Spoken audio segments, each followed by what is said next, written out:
Alright, I want to briefly go over the tools I've used for this project. Actually, most of the woodworking, although this is only the second segment of the video series, most of the woodworking is done. I've got to edit that, etc., etc. But I wanted to show you the actual tools that I did use during this job. First, I want to let you know that there's a 12-inch scale here so that it gives you some idea of size of these files and rasps. Files and rasps, the coarseness, the way they designate them, it's confusing. There's an American system, a Swiss system, a German system. I'm not going to go into that. It's confusing for me. It's confusing probably for most everyone. Lots of stuff on the net if you want to learn about it. But I'm going to tell you the size, the type, and if the file has any designation stamped into it, I'll tell you what that says. So let's start right past the scale. Let's call it number 1. That's a 10-inch Nicholson half-round rasp.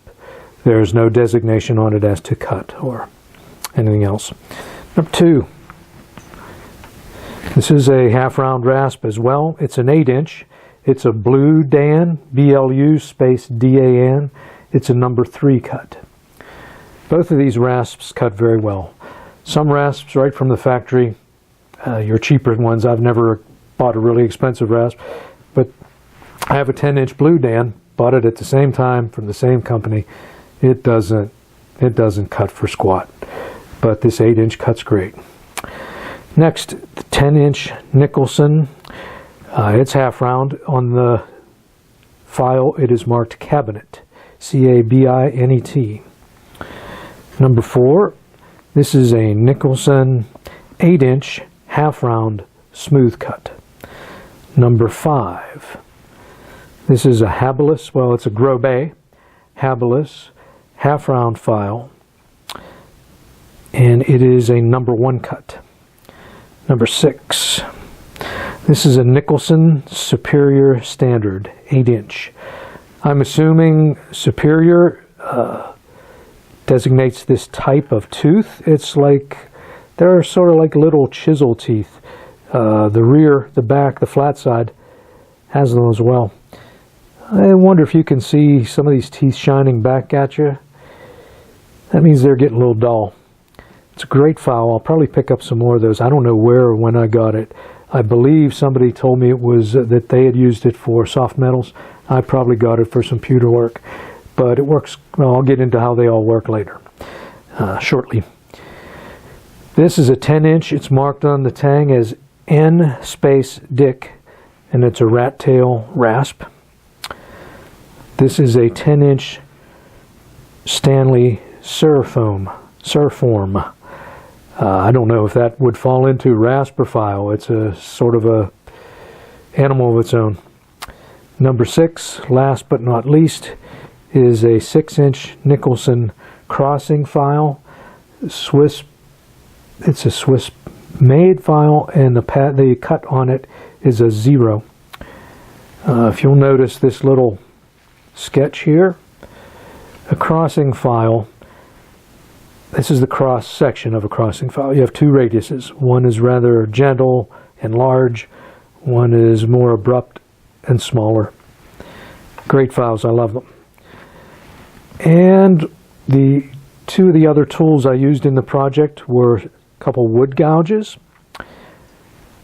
This gouge, speaking of radiuses, this has a bigger radius. It's a more shallow gouge. And this is a smaller radius.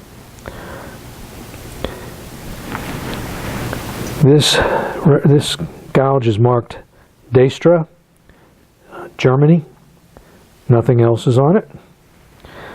This gouge is marked Acorn, well, a little Acorn logo, Taylor, and it's a number 16. I want to tell you now briefly what each tool was used for. The large Nicholson rasp was used, when you see the video, you'll see where I use it, but it's to get the high spots, to move wood quickly. Let's say hog wood out. get the high spots down quickly. Any reshaping that I know it's rough reshaping, I used the 10-inch Nicholson rasp. The 8-inch Blue Dan was basically used to further refine and clean up what I had done with the larger rasp. And that's the same with the cabinet file. It's basically rough, less rough, smoother. That's what those three are basically used for all over, everywhere I work, the biggest flat areas. This file, this half-round file, Nicholson smooth cut, I believe it was smooth, right? Yeah, smooth cut. This I mainly used the edge, the sharp edge of it, and the flat to detail the little crease between the pistol grip and the buttstock area. The same with the Grobet habilis. Same areas I worked on. The Superior, Nicholson Superior, that is a great file for, like I said, it's almost like little chisels. It's almost like teeny plane. You can run right over your rasp marks and lower them, take them out. It leaves a very nice smooth surface. The Rat Tail Rasp and the Stanley Surform were both used in moving the point of the comb back. If you recall, if you saw my introduction video, I talked about doing that. Well, I did that in one of the upcoming cutting wood videos, and I used both tools for that. The Rat Tail Rasp I also used in the flute area, detailing the flute, deepening the flutes. And the crossing file, the crossing files are mostly used, at least for me, in areas that have multiple flowing radiuses that run together. The best example is the pistol grip. You'll see one of the cutting wood videos where I use the crossing file and the technique I use for the crossing file in the pistol grip area. Also great for handgun grips. Let's move to the chisels. The chisels are gouges. There are flat chisels, there are gouges, there are skew chisels. There's a lot of different type of style, shapes of chisels. These are both gouges. I used both of these in the flute area, detailing the flute. Let's talk briefly about handles. Somebody's going to look at this and either write me a comment or at least think, what, isn't this guy using file handles on his files? Some of them, I'll admit, no, I do not. But here's a couple types of file handles. This one's an adjustable. It's a Craftsman. I don't know if they still make them. But as you screw that in, it tightens down on the tang. I can't remember using them. I think as you use them, they tended to loosen up, as I recall. They're sitting in a toolbox. Then your standard wood with a ferrule. As you can see, the wood is eaten out to where it's almost where the ferrule is. It's almost the edge of the ferrule. And that's what happens to these kind of files. They loosen up, you put them in a different way, and they're worthless. Unless you're going to epoxy your handle, your tang of your file into this handle, I think they're worthless. This is a Lutz, L-U-T-Z, and back in the day when I bought them, they had a different name, but I looked them up for you guys watching, and they're now called Screws-On, S-K-R-O-O-Z, I think, Screws-On. They're an excellent handle.